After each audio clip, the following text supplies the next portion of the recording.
Gathering the bundle of fish I'd caught, I lifted them off the ground and grabbed my pole. I'd eaten so much fish over the years I kept expecting to sprout gills one day. Gills were a better option than starvation, though. Despite the vast quantities of fish I'd caught over the years, I still hated the vacant stare of death in their eyes and the fact I'd been the one to cause it.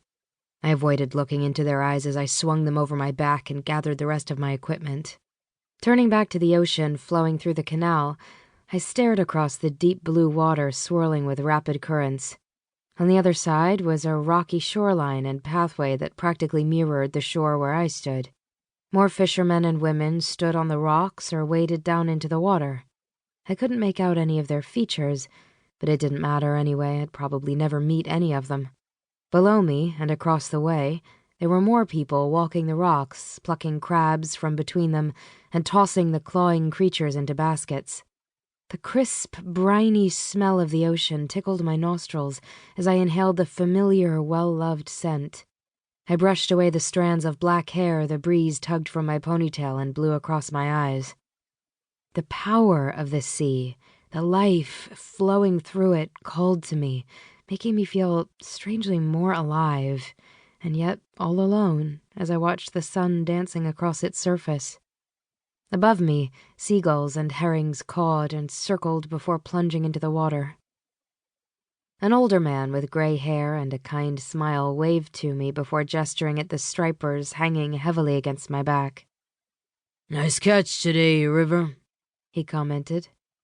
"Thanks, Mr. Wicks," I replied, and shifted the weight of the 3 fish I'd caught. Now that it was mid-May, the bigger stripers were finally starting to come through the canal again. The most we were allowed to pull from the ocean was 3 a week, so as not to deplete the fish population now that they'd once again become Cape Cod's main food supply. Mostly I only caught 1 at a time so they wouldn't go bad. But today was a special day, and I had plans for these 3. "Good luck to you." He wiped the sweat from his forehead.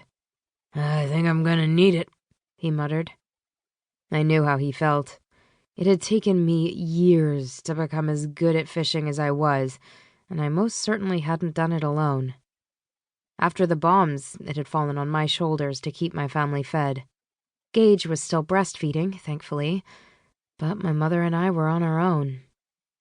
One day, with my stomach grumbling and my head spinning from lack of food, I had decided to take my small freshwater pole here. On my first cast, I managed to hook myself in my right eyebrow. After cutting the line, I placed a new hook on the line and successfully cast the hook into the water. I'd barely had time to breathe before the pole was snatched from my hands by the strong current, which had probably been for the best, because if I had miraculously managed to catch something, it would have snapped my pole like a toothpick. I had returned to my neighborhood, desolate and starving as I shuffled down the street at sunset. My eyebrow throbbed from the hook still stuck in it, and had no success in getting it out on my own. One of my neighbors, Mr. Anderson, had spotted me walking down the street, sniffling as I tried not to cry. He'd taken me into his garage, pulled the hook from my eyebrow with a set of pliers, and placed a piece of ice over it. I'd sat on a stool with the ice over my eye and stared at all of the poles and lures hanging from the hooks and pegs on his back wall. Many on the Cape enjoyed fishing, but he had reveled in making his own hooks, lures, and poles. To him, it had been better than actually fishing. To me, it had been a stark reminder of my recent failure. "Seems we've got some things to teach you, young miss," he'd said after I'd told him my story and how my mother and I hadn't eaten in 2 days. He'd sent me home with a smallmouth bass to eat and instructions to return early in the morning so I could start learning how to fish.